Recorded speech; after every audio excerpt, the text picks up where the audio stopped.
Hello friends. Hopefully आप सभी लोग अच्छे होंगे। सो ये जो क्वेश्चन था, क्वेश्चन नंबर 6, एक अच्छा क्वेश्चन जो कि मैंने आपको होमवर्क दिया था और ये क्वेश्चन आपको करना चाहिए था। क्वेश्चन क्या बोल रहा था कि a medicine capsule is in the shape of cylinder with to hemisphere stuck to each of its ends. The length of entire capsule is 14 mm and diameter of the capsule is 5 mm. Find its surface area. ठीक है ना। तो मैंने कुछ hint भी दिया था। ठीक है। आ, यह है क्या, पहले चीज समझते हैं। इस क्वेश्चन में इस तरह का फिगर आपके बुक में दिया हुआ है। मैं थोड़ा सा बड़ा अगर बनाऊं तो आपको ज्यादा बेटर तरीके से एक्सप्लेन कर सकता हूं। ठीक है। ये मान लीजिए कैप्सूल है। ठीक है ना। इतना पोर्शन, अच्छा ठीक है, चलिए ऐसे मैंने कर दिया। ये हेमी स्फेरिकल पार्ट है जो कि यहाँ से अटैच्ड है। ठीक, इतना हेमी स्फेरिकल पार्ट और ये मेरा जो है सिलिंड्रिकल पार्ट है। तो जो क्वेश्चन में आपको दिया था क्वेश्चन फिगर, आप इस तरीके से बनाएंगे तो ज़्यादा समझ में आएगा। और ऊपर से ये मीडो मतलब बिल्कुल मिड में जो पॉइंट ऐसे मैंने ऐसे ड्रॉ कर लिया, ये मिड पॉइंट है। ठीक है। अब ये कैप्सूल है, इतना पोर्शन सिलिंड्रिकल है और यहाँ पे हेमीस्फेरिकल पार्ट यहाँ पे अटैच्ड है। ऐसे ही तो कैप्सूल होता है ना मेडिसिन का, आप देखे होंगे। जो क्वेश्चन में आपको इंफॉर्मेशन दिया हुआ है कि यहाँ पे ये जो टोटल जो लेंथ है ना, ये 14 mm है। ठीक है ना, ये क्वेश्चन में दिया हुआ है। और इसकी जो डायमीटर है वो 5 mm ये दिया हुआ है। इतना इंफॉर्मेशन आपके पास है। मैंने क्या किया, इसको दो पार्ट में ब्रेक किया, एक तो सिलिंड्रिकल पार्ट और एक जो है हेमीस्फेरिकल पार्ट। उसके बाद नेमिंग की बात आती है, नाम कर दीजिए। तो ये हो गया मेरा ए। ठीक है ना। ऐसे ही मैं नाम करता हूं बी, सी, डी। ठीक है ना। फिर यहाँ पे ई, इसको मैंने कर दिया एफ, जी और एच, ऐसे। तो यहाँ पे क्या है आपका, अगर देखेंगे सो बी डी एफ एच ये पोर्शन सिलिंड्रिकल पार्ट है और यहाँ पे बी सी डी और ऐसे देखें एच जी एफ ये जो है आपका हेमीस्फेरिकल पार्ट है। तो सीधी सी बात है, यहाँ पे जो मुझे सरफेस एरिया निकालना है, तो ये देखिए मिड में मैंने ड्रॉ किया है ना। मतलब मैं क्या बोलना चाहता हूँ कि ये जो किसी एक पूरे पार्ट का, मतलब जैसे ये इतने का अगर मैं सरफेस एरिया निकाल लूँ, ठीक है ना, इतने पोर्शन का शेडेड वाले का, उसी का 2 टाइम्स कर दूंगा तो ओवरऑल निकल जाएगा, क्योंकि मैंने इसको बिल्कुल बीचों बीच जानबूझ के ऐसे लिया हुआ है। ठीक है, समझ में आया कि नहीं। एक तो ये कॉन्सेप्ट हो गया। ठीक। अब मान लीजिए मैं इसी का निकालने की कोशिश करता हूं, मतलब ए ई एफ जी एच इतने पोर्शन का सरफेस एरिया निकालूंगा, इसका 2 टाइम्स कर दूंगा तो ओवरऑल कैप्सूल का सरफेस एरिया निकल जाएगा। अब जरा फोकस करिए शेडेड वाले रीजन पे। यहाँ पे ए ई एफ एच ये सिलिंड्रिकल पार्ट है, एफ जी एच जो है ये हेमीस्फेरिकल पार्ट है। बस अब आपको फटाफट कैलकुलेट करना है। अब ध्यान दीजिएगा, यहां से कुछ और इंफॉर्मेशन निकालते हैं। डायामीटर मेरा ये दिया है कितना, 5 mm। तो मान लीजिए यहाँ पे ये सेंटर है, ओ नाम दे देते हैं। और इसको यहाँ पे अगर आप मिलाएंगे ऐसे, ये पोर्शन ऐसे, ठीक है ना, तो ये भी क्या होगा, इस हेमी स्फीयर का रेडियस देगा। तो डायमीटर अगर मेरा 5 mm है, मतलब ये मेरा 5/2 इसकी रेडियस हो जाएगी। तो ये भी मेरा क्या हो जाएगा, 5/2। पहली चीज मैं समझा पा रहा हूं कि नहीं, प्लीज बोलिएगा। अब आते हैं जरा मुझे अगर इस सिलेंडर का निकालना है सरफेस एरिया, तो यहाँ पे इसकी हाइट की जरूरत पड़ेगी। रेडियस तो हमने निकाल लिया, अब इसकी हाइट ए एच क्या होगा। तो ध्यान दीजिएगा, अगर मैंने इसको बीचों बीच मिड पॉइंट में ब्रेक किया है तो मेरा इतना पोर्शन क्या होगा, 7 mm होगा। अगर ये ओवरऑल टोटल 14 है तो इसका आधा हो जाएगा 7 mm। तो इसकी हाइट ये मेरी है, इस सिलेंडर की हाइट ये है, तो ये क्या हो जाएगा, 7 - 5/2। प्लीज चेक करिएगा। तो ये हो जाएगा 9/2। तो मेरा इतना पोर्शन जो है 9/2, मतलब इसकी हाइट जो है इस वाले सिलेंडर का कितना हो जाएगा 9/2। मैं समझा पाया कि नहीं, प्लीज बोलिएगा। बस इतना आप निकाल लेते तो आपका आंसर आ गया। समझ में आ गया कि नहीं आ गया? तो चलिए अब मैं यही से स्टार्ट करता हूं। सो फ्रॉम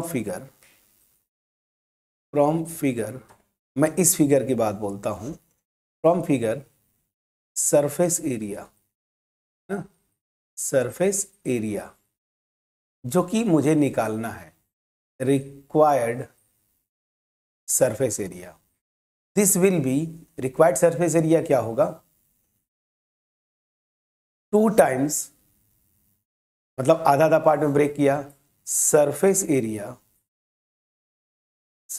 एरिया क्या मैं नाम दे दूं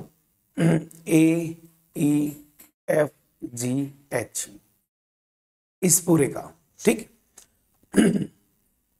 अब यहां से ये सरफेस एरिया क्या हो जाएगी, फटाफट आप यहां से कैलकुलेट करिए। 2 टाइम्स ये सरफेस एरिया 2 पार्ट का होगा।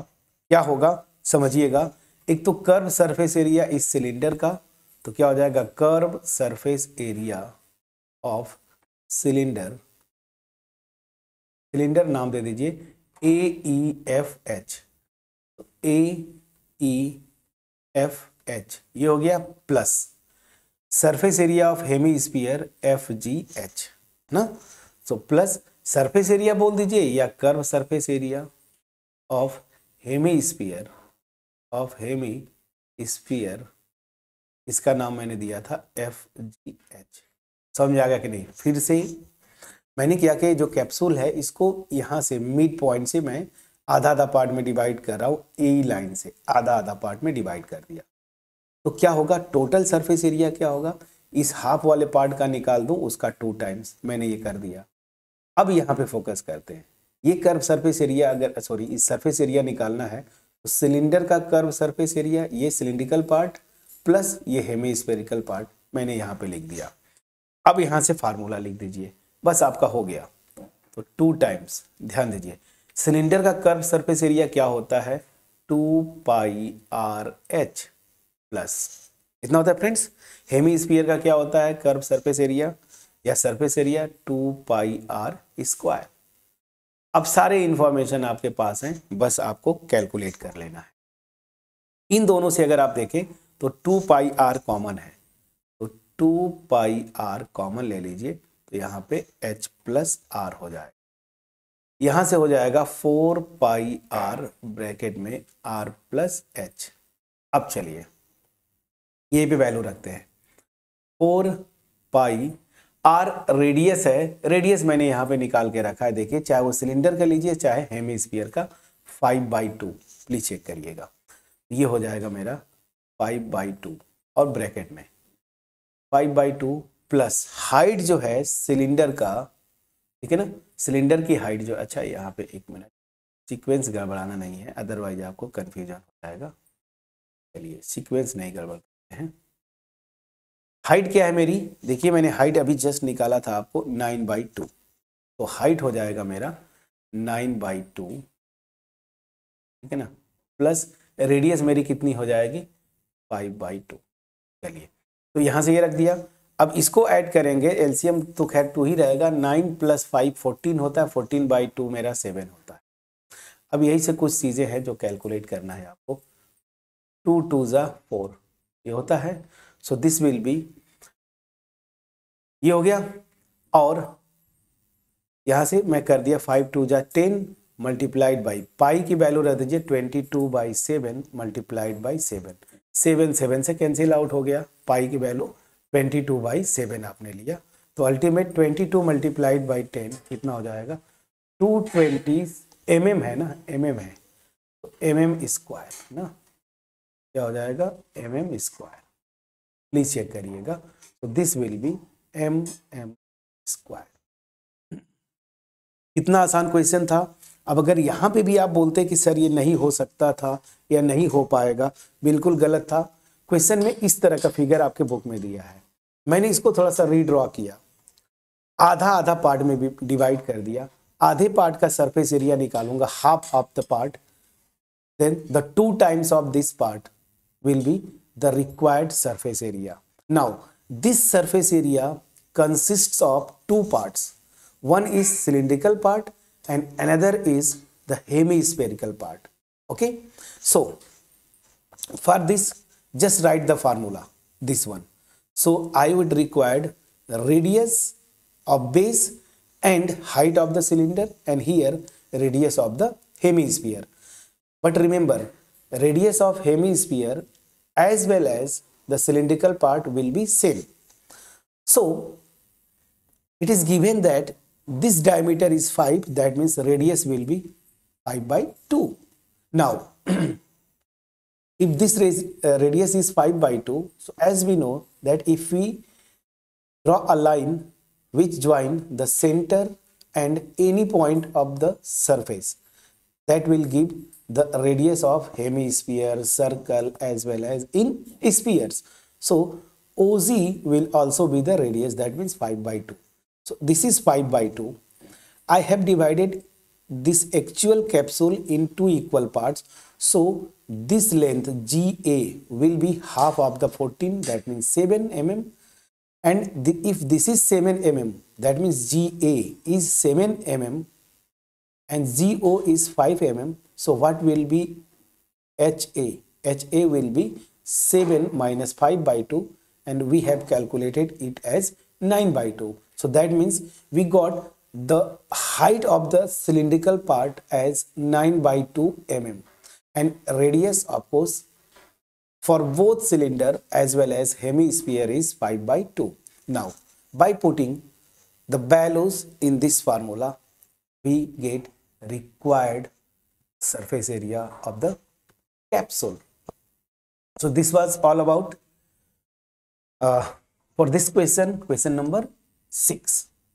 होपफुली आपके पास मेरा एफर्ट क्रिस्टल क्लियर वे में पहुंच पाया होगा. अगर पहुंच पाया है तो फ्रेंड्स, मेरा जो मोटिव है मास में लोगों के पास क्वालिटी वीडियोस पहुंचाना, इसमें आप हेल्प करें, पार्टिसिपेंट बने. सिंपली आपको जब भी वीडियोज अच्छी लगे लाइक करना है, फ्रेंड्स के साथ शेयर करना, कमेंट सेक्शन में कमेंट जरूर ड्रॉप करें, और चैनल पे अगर नए हैं चैनल को जरूर सब्सक्राइब करें. Now moving to the next part, and this is the question number 7. Very interesting but very easy question. It looked like a very long question, and it seems that it would be the difficult question, but not so. It is very easy question. Question पढ़िएगा, cylinder and I think cone ना, हाँ, cylindrical surmounted by the conical top. ठीक है, cone है, cylinder है. Question को समझिएगा, करिएगा. सरफेस एरिया पूछ रहा है, फिर आपको टोटल कॉस्ट पूछ रहा है. Okay, so what I feel this is the easiest question. ठीक है ना, इस चैप्टर में. बल्कि क्वेश्चन 1, 2 भी इससे टफ थे. अगर थोड़ा सा आप दिमाग लगाएंगे so you would definitely solve this question. Question number 7 आपका होमवर्क होगा, and one more question. If you can solve 7 then try to solve question number 8. In next video, we will solve question number 7, then question number 8. Now, hopefully इस video का effort आपके पास पहुंच पाया होगा. सो मिलते हैं नेक्स्ट वीडियो में friends. तब तक अपना ख्याल रखें, पढ़ाई करते रहें. Thank you so much for watching my videos.